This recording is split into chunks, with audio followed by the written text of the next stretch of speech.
আসসালামু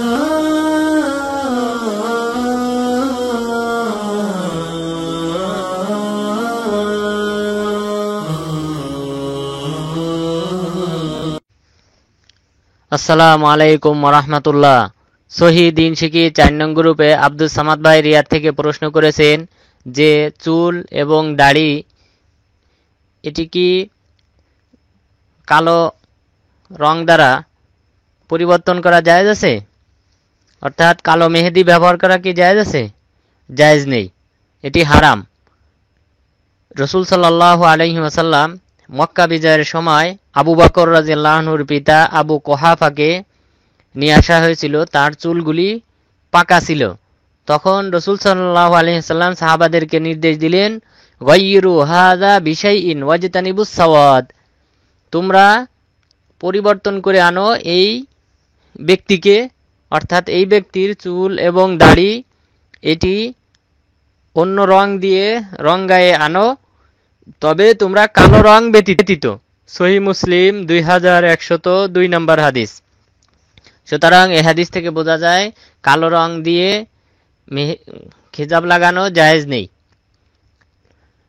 আর রাসূল সাল্লাল্লাহু আলাইহি ওয়াসাল্লাম ভবিষ্যৎবাণী করে গিয়েছেন যে কিয়ামতের পূর্বে একদল আসবে যারা কালো মেহেদি ব্যবহার করবে, তারা জান্নাতে প্রবেশ করবে না। রাসূল সাল্লাল্লাহু আলাইহি ওয়াসাল্লাম বলেন, ইয়াকুনু কওমুন ইয়াখতাজিবুনা ফি আখিরিজ জামানি বিস-সাওয়াদি কাহওয়াসিলিল হামামি লা ইয়ারিহুনা রাইহাতাল জান্নাহ, যে শেষ জামানায় কিয়ামতের পূর্বে একদল লোক আসবে যারা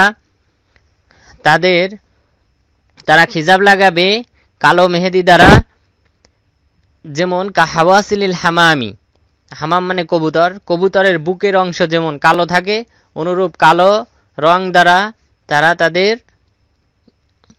চুলগুলি দাড়িগুলি খিজাব লাগাবে। রাসূল সাল্লাল্লাহু আলাইহি ওয়াসাল্লাম এরপর বলেন, লা ইয়ারিহুনা রাইহাতাল জান্নাহ, তারা জান্নাতের সুগন্ধি পাবে না। সুনানে আবি দাউদ 4212 নম্বর হাদিস, সুনানুন নাসাই 5075 নম্বর হাদিস। শাইখ আলবানী রাহিমাহুল্লাহ তা মিশকাতের তাহকিক করার সময় হাদিসটি সহিহ বলেছেন এবং গয়াতুল মুরাম গ্রন্থে তিনি হাদিসটি সহিহ বলেছেন। সুতরাং এই হাদিস থেকে বোঝা যায় যে জান্নাতে প্রবেশ করবে না, জান্নাতের সুঘ্রাণ পাবে না যারা কালো খিজাব লাগাবে। আর এখানে যে বলা হয়েছে কাহওয়াসিলিল হামাম, কবুতরের বুকের অংশের মতো, অর্থাৎ অনেক সময় সব কবুতরের ক্ষেত্রে এরকম থাকে না, অনেক কবুতরের বুকের অংশ কালো থাকে, সেই দিক থেকে এই তুলনা করা হয়েছে। সমস্ত কবুতরের দিকে লক্ষ্য করে নয়, বরং অধিকাংশ কবুতরের বুকের অংশ কালো থাকে, সেই দিকেই লক্ষ্য করে এই উদাহরণটা দেওয়া হয়েছে। এরপর এটি বর্ণনা করার পর, এই হাদিস বর্ণনা করার পর আল্লামা ইবনে উসাইমিন রাহিমাহুল্লাহ তিনি বলেছেন, হাযা ইয়াকতাজি আইয়াকুনা মিনাল কাবায়ের, এই হাদিসে যেহেতু বলা হয়েছে তারা জান্নাতের সুঘ্রাণ পাবে না, এটি বোঝা যায় যে এটি কবিরা গুনাহ। কারণ কবিরা গুনার ক্ষেত্রে যে সমস্ত হুমকি বর্ণিত হয়েছে কোরআন হাদিসে, সেগুলি দ্বারা বোঝা যায় যে এটি কবিরা গুনাহ। কবিরা গুনাহ চিনার অন্যতম উপায় হচ্ছে যেখানে জাহান্নামে যাওয়ার হুমকি দেওয়া হয়েছে, শাস্তি দেওয়ার হুমকি দেওয়া হয়েছে, সেইগুলি নস দ্বারা বোঝা যায় এটি হারাম। এখন প্রশ্ন হলো, তাহলে আমরা কিভাবে খিজাব লাগাবো? খিজাব লাগাতে হবে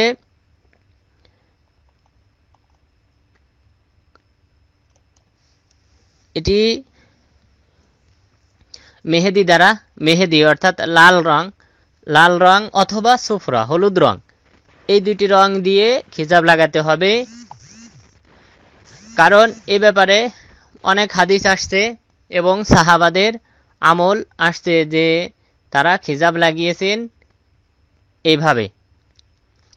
যেমন সুনানুত তিরমিজি 1753 নম্বর হাদিস, রাসূল সাল্লাল্লাহু আলাইহি ওয়াসাল্লাম বলেন, ইন্না আহসানা মা গুইরা বিহি শাইব আল হিন্না ওয়াল কাতাম, যে সর্বোত্তম যা দ্বারা মানুষের বার্ধক্যের অর্থাৎ সাদা চুল এটিকে পরিবর্তন করা হয়, তার সর্বোত্তম